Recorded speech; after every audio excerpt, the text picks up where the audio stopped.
Yeah, so I was cut yesterday, and I was very distraught, and now I've been now I've been reinstated at last minute. So this was the Autotext for Multi-Tenant, and just there's my rough overview of how things work before I went near it. You have a single cool WSD. At the top, you have multiple documents. Your kit brokers, each one is a document. And in between, you've got this fork kit that stamps out the kits that will be used for documents, and that's the optimization that we might mention later. The important bit is that each kit is run inside in its own little jail, and this fork kit pre-inits everything, and then the individual children kits pivot into their own root directory with the document that they will open inside in it. What matters then is that each individual document opens up from its perspective as a from scratch first user install. So from the LibreOffice perspective, every time one of these documents opened up, it's like you have just started LibreOffice for the very first time. You've got the very first initial scratch environment with the initial basic default values and your untouched, pristine starting point.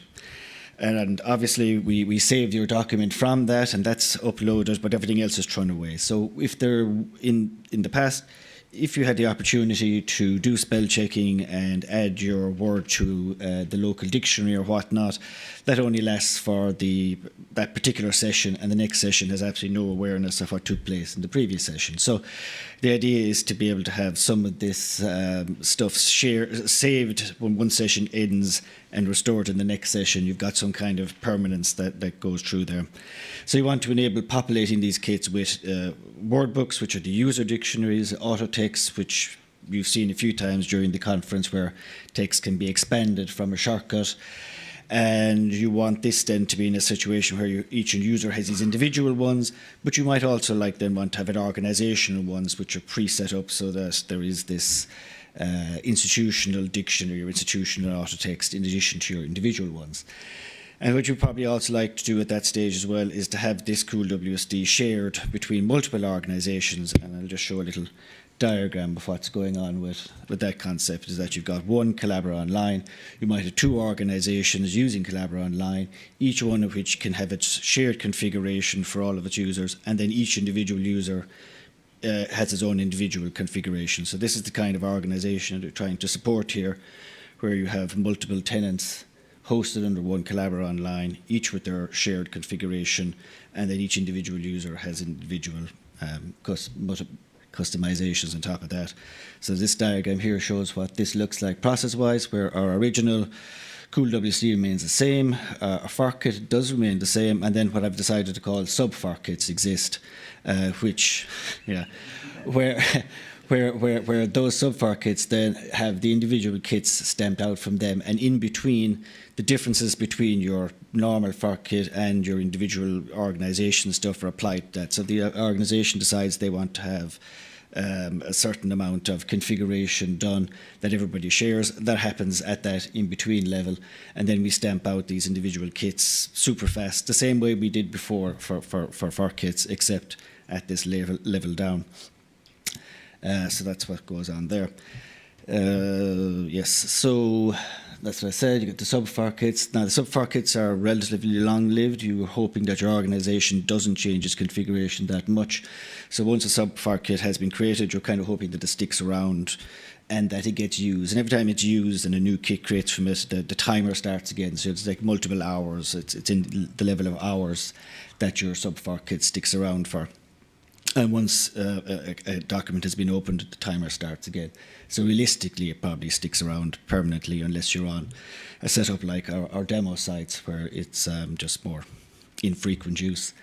Everything is meant to be cached, so the idea is that once all the data for a kit or a sub-fork kit has been downloaded, it's cached, and if it doesn't change, then there's absolutely no reason to download it again, and in which case there is no particular latency. So it's just that first fetch of data that matters. And what matters here, and we'll go into it later on in the integration workshop, what matters is that there's a little tag or a stamp or an e-tag on the actual data that you download to populate these things. And if that is done correctly, then the cache is used and there is no latency. If it's done incorrectly and it changes when it doesn't need to change, then the subfork kit will have to exit and a new one will have to be created, and that doesn't help one bit.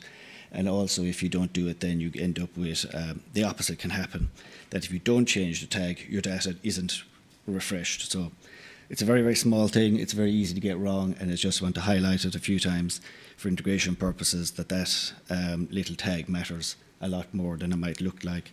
When you just get it to work, it won't work the way you really want it to work unless that's done importantly.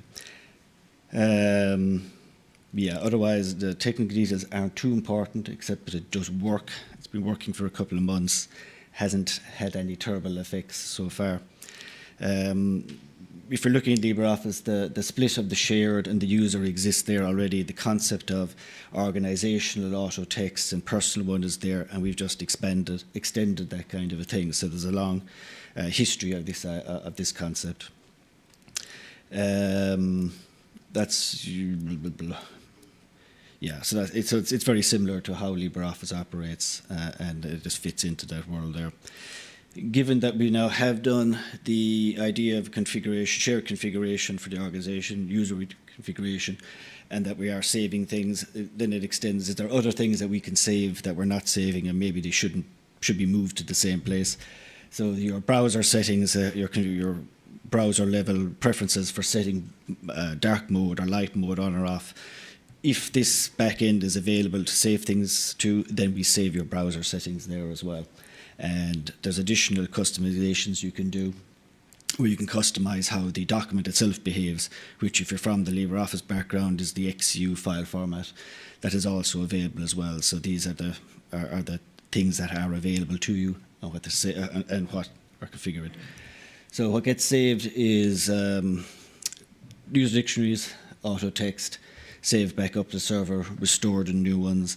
To be able to manage these and see what you have, the iframe that's been mentioned before by Vivek especially exists, and that integrates is available for integration, and it can be seen in Nextcloud as a successful demonstration.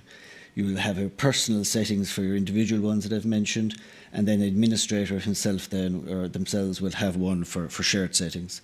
And the little difference will be, for example, that dictionaries and Autotext are available for both users and administrators, and then the browser settings are only available for individual users. There is no default browser settings that are sent out to all organizations, all users of that organization. And I think that is basically it. This is the customization that is kind of edited. This is the user interface in the iframe, and there are various things that can be turned on and off. And this is still, I guess, a work in progress, but the concept is clear there. Okay, thank you.